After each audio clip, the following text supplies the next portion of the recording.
감독님부터 인사 한 말씀 부탁드립니다. 네, 안녕하세요. 저는 아무도 없는 곳 연출한 김종관입니다. 네, 거의 이른 아침에 영화를 보셨어야 됐는데 네, 이렇게 와주셔서 이게 또 아침에 그렇게 아침 일찍 시작하기에 이렇게 개운한 영화인지는 잘 모르겠어요. 네, 아무튼 네, 만나서 반갑습니다. 네, 안녕하세요. 저는 창성 역할을 맡은 여로진입니다. 이른 아침부터 이렇게 극장을 찾아주셔서 너무너무 감사드립니다. 오늘 짧게나마 이렇게 짧은 GV를 하게 됐는데, 네, 궁금하신 거 이렇게 물어보시면 성심성의껏 대답해드리겠습니다. 감사합니다. 네. 네, 저희 QR코드 통해서 접속하셔가지고요. 바로 질문 남겨주시면 바로 영화 보시고 뭐 궁금해하셨던 거나 뭐 감상 등 바로바로 남겨주시면 또 연우진 배우님이랑 감독님께서 질문을 답해주실 예정입니다. 많이 남겨주세요. 그럼 제가 먼저 질문 드릴까요? 저도 한번 받아보고 있어요. 처음으로 한번. 네. 연우진 배우님, 영화 극장에서 다시 보신다고 하셨는데 개봉 후에 혹시 보셨나요? 안 되네요. 아직 솔직히 말하면 못 봤고요. 어제 한번 보려는 시도가 있었으나 어제도 좀 다른 스케줄이 있어가지고 그 시간대에 하필 또 저희 영화 동네에는 딱 하루에 한 타임만 하는 거예요. 근데 그 시간이 좀 잘 맞지 않아서 못 봤는데 일단 우리 영화가 이번 주도 잘 버티고 해서 다음 주까지 동네에서 잘 그게 극장이 버텨준다면 다음 주에는 꼭 제가 가서 일단 볼 계획입니다. 네. 연우진 배우님 동네 가셔서 연우진 배우님 아무도 없는 곳 같이 관람해서 만나시길 바랍니다. 네. 그리고 지금 질문이 하나씩 올라오고 있는데요. 감독님 사랑해요이라는 분이 연우진 배우님께 질문 남기셨네요. 혹시 연우진 배우님 상석을 연기할 때 어디에 가장 중점을 두셨는지 여쭤보셨는데요.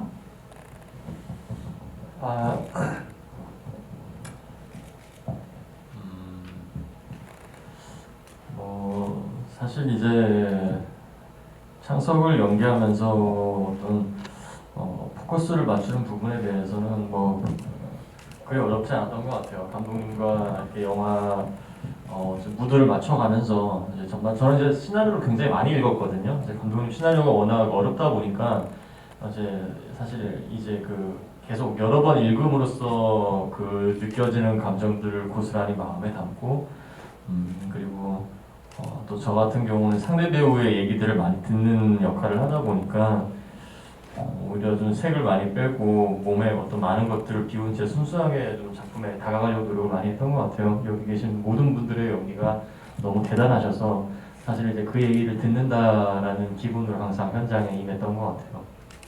굉장히 무색무취하게 연기를 하려고 노력했던 것 같고 그 어느 때보다 이제 이 듣는 관점에서 하는 연기들이었기 때문에 이게 굉장히 이제 우리 영화의 중요한 포인트이기도 했고 그 부분들이 사실은 저한테도 좀 새로운 경험이었어요.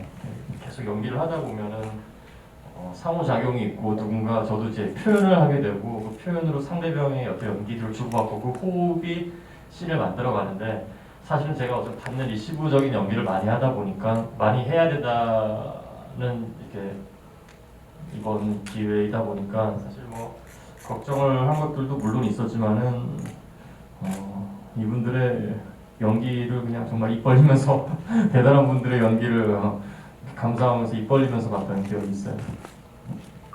네. 우리 다음 질문은 감독님께 한번 드리도록 하겠는데요. 아무도라는 분이 감독님 작품을 보면 다양한 배우들을 캐스팅하시는데 주로 시나리오 단계에서 배우를 염두에 두고 쓰시는지 아니면 시나리오를 쓰시고 그 어울리는 배우를 캐스팅하시는지 좀 궁금하시다고 하십니다. 저는 시나리오 쓸 때 잘 어떤 특정한 배우의 이미지를 그리면서 쓰지는 않아요. 보통은. 왜냐하면은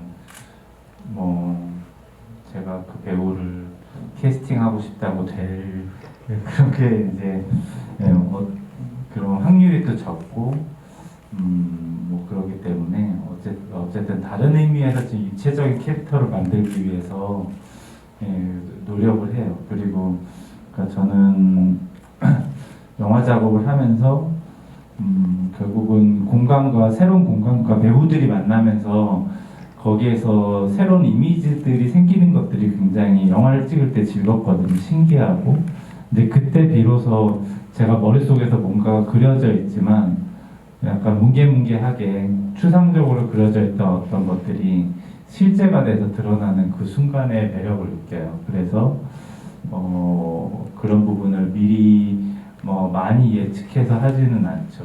거기에 대한 것들은 기대감으로 보통은 두는 편이고, 그렇다 하더라도 이제 어떤 캐릭터는 좀 제가 더 명확하게 좀 아주 디테일한 것들이 서 있을 때가 있고, 또 어떤 경우들은 좀 더 많이 열려 있는 경우들이 있어요. 그것들은 저는 제 영화를 찍으면서 어느 면에는 그런 우연한 요소들이 결국은 내 편이 되는 어떤 순간이 있거든요. 그것들을 좀 즐기기 위해서는 좀 그런 부분을 좀 둬야 되지 않나 이런 생각들을 하곤 합니다. 네, 감독님 말씀 들어보니까 배우님들 연기하기 참 쉽지 않았겠다 생각이 듭니다. 네. 이제 사실 이제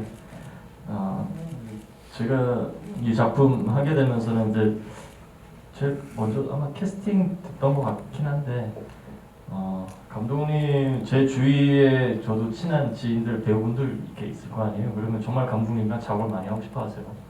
그리고 지금 이제 감독님 작품들을 이렇게 쭉 생각하다 보니까 정말 대단한 배우분들이 감독님과 호흡을 많이 맞췄더라고요. 그래서 사실 저 같은 경우는 굉장히 되게 좋은 기회예요. 다른 정말 훌륭한 배우들이랑 다 같이 연기를 해볼 수 있는 기회가 있으니까 사실 저 입장에서는 굉장히 기분 좋고 많이 이렇게 좀 배울 수 있는 기회이기도 하죠. 저랑 하고 싶어하는 배우들을 저한테 좀 몰래 알려주세요. 몰래 적어놓게. 네, 저희 주변에 있으면 꼭 제보드리도록 하겠습니다. 네, 그다음에 다음 질문은 연우진 배우님께 드리는 질문인데요. 되게 디테일한 질문인데 주은이 마지막으로 핸드폰으로 그는 기다린다 시를 녹음을 하잖아요. 그걸 눈앞에서 본 창석의 미소가 좀 클로즈업으로 잡혀주셨는데 그때 감독님의 그 표정 같은 건 디렉션이 있으셨는지 아니면 자연스럽게 창석을 연기하면서 표현된 부분인지 궁금하다고. 제가 이번에 감독님 작품 다시 개봉하게 되면서 시나리오를 한번 다시 봤는데 거기에 지문에 상세하게 적혀져 있었어요. 미소를 지어낸다. 근데 저도 그때 고민을 했던 게 미소를 좀 어떻게 지을까 하는 고민을 굉장히 많이 했던 것 같아요. 정말 이빨을 보이면서 환하게 웃을 수는 없고 뭔가 좀 이렇게 그래도 어떤 내적인 변화가 좀 느껴지는 지점은 분명히 잡아야겠다라는 생각을 했었는데 저도 그 부분에서는 약간 포인트를 줬던 것 같고 특히나 이제 죽은 거는 우리가 전반적으로 얘기를 들으면서 창석의 고민들이 이렇게 묻어나고 어떤 상실에 대한 생각들을 계속 해오다가 주은을 만나기 전까지는 그렇게 해오다가 주은을 만나면서는 이제 묘한 좀 정서적인 유대감을 좀 느끼게 되거든요. 왜냐하면은 저 같은 경우도 소설가고 주은 같은 경우도 시를 쓰는 또 창작자이기 때문에 그 창작자로서 이렇게 느껴지는 그 순간적인 그 정서적 유대감이 있을 거라고 생각을 했어요. 근데 창작자로서 주은은 상실을 경험했지만 또 그렇게 밝게 노력하려고 하는 모습과 또 이렇게 그 삶을 순간을 이겨내려고 하는 그 모습들을 보면서 창석에게도 그 묘한 위로가 느껴지지 않았나라는 생각이 들었고 그런 묘한 포인트를 좀 저도 잘 잡아내려고 했었던 것 같은데 어쨌든 시나리오에서는 그 미소를 지어낸다라는 질문은 명확하게 있었고요. 그 표현을 어떻게 수위를 좀 조절하려고 했던 거는 저도 좀 고민을 많이 했던 것 같아요. 평상시에 제가 많이 웃는데 거기서는 이제 웃는 게 저도 이제 뭔가 괜찮나라는 싶은 지점이 있었고 굉장히 좀 고민을 많이 했던 것 같은데 사실 그 포인트 저도 굉장히 좋아하는 부분 중에 하나입니다. 근데 제가 사실은 그 대사 지문이라고 해서 이제 캐릭터 설명에서 보통 보면 캐릭터들 대사가 있으면 가로치고 이제 배우에 대해서 약간 뭔가 연기적인 디렉팅을 하는 그 지문이 있는데 그 대사 지문을 제가 다른 시나리오들보다 많이 쓰는 것 같지는 않아요. 그러니까 묘사들이 좀 그런 것들은 아주 중요한 감정 상태에 대한 것만 해놓고 좀 거기에 대한 거는 이제 배우가 해석하고 하는 부분에 좀 많이 남겨두는 편인 것 같고, 그것도 아까 말씀드린 이제 우연한 요소, 그리고 이제 그런 뭐 제가 명확하게 뭔가 주는 것보다 그 배우가 그 역할에 이제 깊이 들어와서 이제 표현을 할 때도 좋은 게 있다고 생각을 해서 좀 그런 편입니다. 그래서 아마 관객분들도 많이 느끼시겠지만 그 김정관 감독님 출연하시는 그 작품의 배우님들의 연기를 보면 그 배우가 가진 그 매력이 참 극대화된다는 생각이 항상 드는 것 같아요. 네, 그 감독님께 다음 질문 드리겠는데요. 되게 바다공해라는 님이 만약에 감독님께서 새로운 작품을 하신다면 다시 연우진 배우님과 만날 생각이 있으신지, 그럼 혹시 어떤 캐릭터로 또 연우진 배우를 활용해보고 싶으신지도 궁금하다고 하십니다. 저는 이제 같이 했던 배우랑 같이 또 하는 거는 너무 즐거운 것 같아요. 왜냐하면은 이제 이 배우에 대해서 알게 되잖아요. 그러니까 아는 면들이 있어서 그런 부분 때문에 더 편하고 좀 더 깊게 가볼 수 있는 방법들도 있다고 생각을 해가지고 좋아하는데, 근데 이제 중요한 거는 그 전에 했던 것들을 우리가 반복할 수는 없잖아요. 그러니까 이 배우의 장점이 있으면서 어쨌든 우리가 좀 새로 개척할 수 있는 어떤 부분들이 있을 때 그때 아마 같이 하지 않을까. 그래서 그래야 좀 더 이렇게 재미있는 작업들이 되고, 그러니까 어떻게 보면 테이블이랑 아무도 없는 것도 좀 그런 거기에서 제가 영감을 받았지만 또 그거와는 좀 다른 식의 이야기를 할 수 있기 때문에 또 했던 거고. 그렇죠? 그런 기다리고 있겠습니다.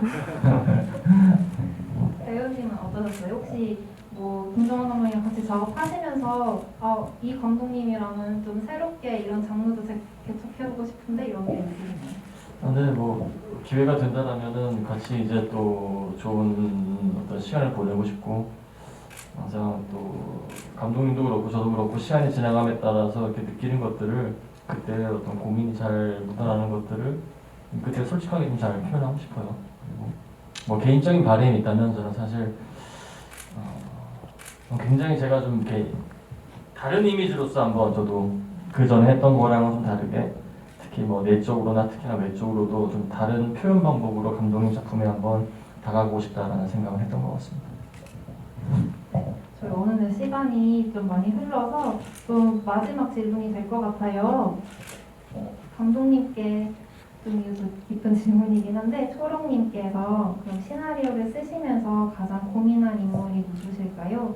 대화지만 좀 독백 같은 장면이 많았는데 배우님들 모두 너무 잘 살려주셔서 너무 재밌게 봤습니다. 라고 하셨습니다. 가장 고민했던 인물이요? 네. 뭐 이거 너무 판이박진님 다 고민했다고 말할 수밖에 없는. 근데 저는 일단 이 영화는 주인공이 창석이니까 창석이 여러 사람의 이야기를 들으면서 되는 영화고, 이 영화는 그러니까 무언가를 누군가가 굉장히 말을 많이 하는 영화지만 듣는 영화라고 생각을 하거든요. 그러니까 뭔가에 귀 기울이는 것에 이 영화의 핵심이 있다고 생각을 했어요. 그리고 그러니까 그 듣는다는, 그리고 이제 그 안에서 창석이라는 인물이 어떻게 변화하는가에 대한 부분이니까 이제 그게 가장 중심이 된 부분이고, 이제 외부의 사건들을 이루는 인물들에 대한 부분은 우리가 등장했던 또 4명의 배우들도 다 어떤 의미가 있고, 사실은 창석이 보게 되는 모든 스쳐가는 인물들도 다 어떤 의미가 있기를 바라면서 찍었습니다. 그래서 영화를 다 보고 나면 그냥 뭐 모두가 또 주인공인 그런 기분이 들면 좋겠다는 생각을 했어요. 네, 그런 기분이 들었습니다. 네, 그리고 저희 마지막으로 아침에 아무 곳 좋네요 라는 분이 배우님이랑 감독님 혹시 좋아하는 소설이나 최근에 읽으셨던 책 중에 추천해 주실 게 있는지 그냥 짧게.